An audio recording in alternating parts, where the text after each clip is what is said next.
I grew up in everybody knows everybody kind of neighborhood. In Honolulu. I'm part Hawaiian, I'm Dutch, I'm Indonesian, and German. My mom was 20 when she had me.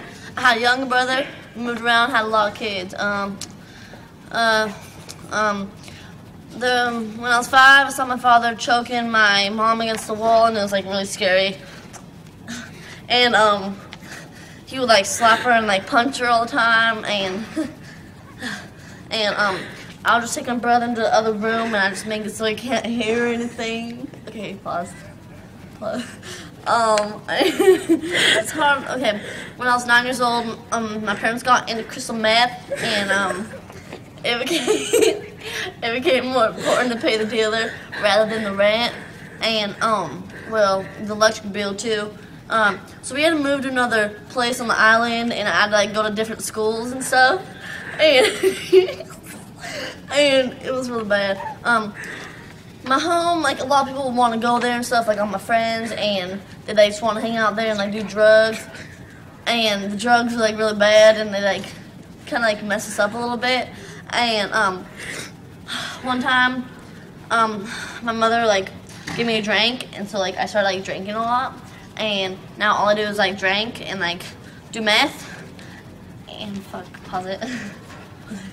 Okay, so when my mom started to get clean, I started doing drugs, and my friends and I would suck whipped cream bottles, and we would, oh yeah, and then I met this older guy, and he's my knight in shining armor. I mean, yeah, okay, and he told me that he loved me, and like, he could always get me like drugs and drink and stuff, and so he'd always do that, and so we just sit in the bedroom, we do meth together, and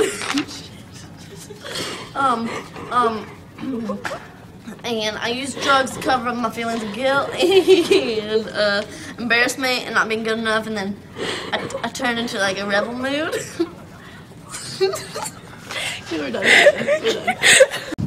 My life started out like many others. I was born in Madison, Wisconsin, and raised in a middle-class family.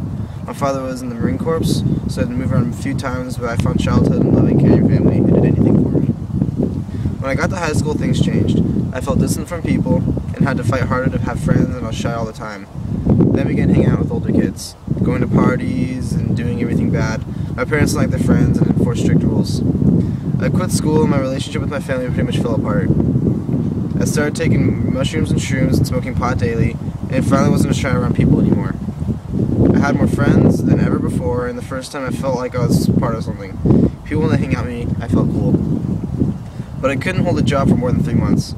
Sometimes when I needed money, I would steal my parents' mortgage money and then other savings they had stashed away. My parents made me do random drug tests to prove I was sober. To get around this, I found someone who carried her urine around with her and carried it with me in a case. I started dating a girl who introduced me to cocaine. The first time I tried, I felt very social and unafraid of anything. I started as a weekend thing. Eventually, I was using so much I began selling it. I lost weight and had bloody noses all the time. My parents became suspicious. They questioned me and denied everything. Eventually they had our phones tapped and heard me buying drugs and selling them.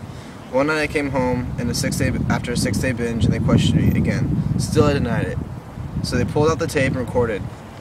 I was busted. My parents urged me to go to rehab, but I refused. They said if I didn't go to rehab, they'd kick me out of the house. I decided to go live with a friend. I started drinking again and quickly fell back into my old habits. I left my parents' house and went to live with a friend. For 3 years, I was drinking, smoking, and doing coke, and selling drugs to support my habit. I was out of control. I had to use just to feel okay. Wherever I went, I had to first get high. Eventually, I gave up my cocaine addiction for pills. I figured if I ate pills, it wouldn't be as worse as cocaine. Wrong. My pill addiction grew worse every day. For the next 2 years, I used morphine, methadone, Percotin, Vicodin, Earthlim, Oxycontin, just about anything that I could get my hands on. I kept telling myself, as long as I'm not using cocaine, I'm okay. One night, I didn't have any pills, no pot, I even looked for coke. Eventually, I stumbled across heroin and snorted it. Some people told me the high was a million times better if you shot it. So 2 seconds after pushing the heroin into my veins, I felt GD. Nothing in the whole world could compare to this experience. I fell in love. I shot heroin for almost 6 months. I was friends with the dealer, so it was easy to get. Then a dealer got busted and I didn't know what to do. I went to the hospital and told them I was detoxing for heroin. They took me in for a few hours and gave me something called a clitorin patch, which worked for a few days.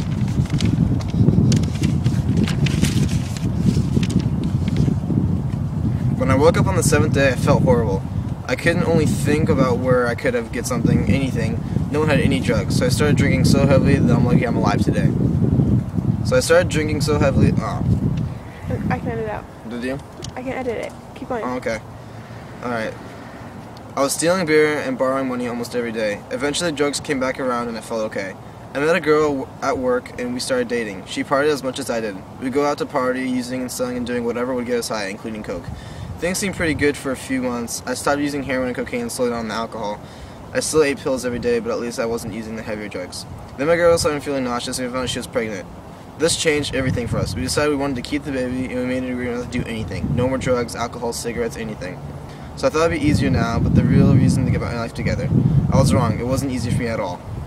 My girlfriend was able to quit, but I couldn't. So I lied to her and secretly continued to take pills. I was hardly making enough money to sustain us, and I was selling drugs on the side to support my habit.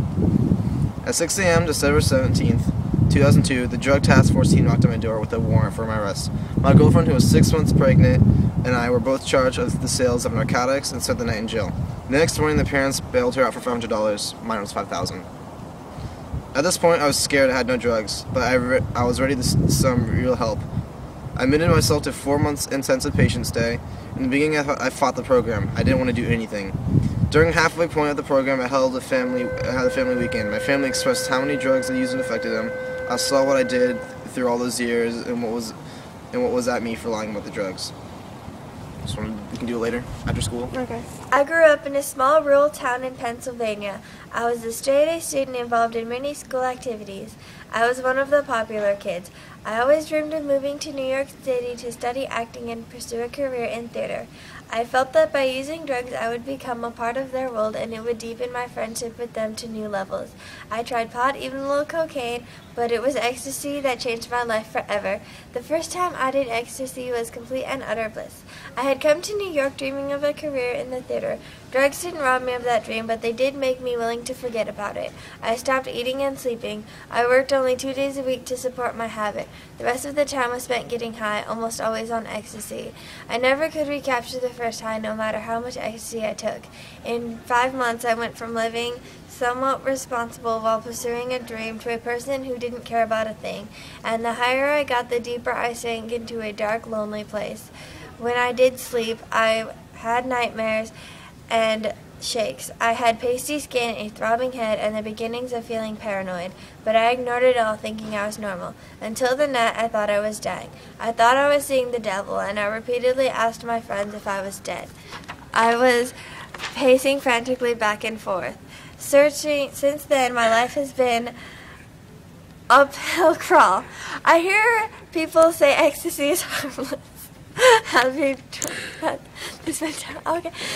There's nothing happy about the way that harmless drug chipped away from my life. Ecstasy shook my strength, my motivation, my dreams, my friends, my apartment, and my money, and most of all, my sanity. I have many mountains ahead of me, but I plan to keep climbing because I'm one of the lucky ones. I've been given a second chance, so that's not something everyone gets.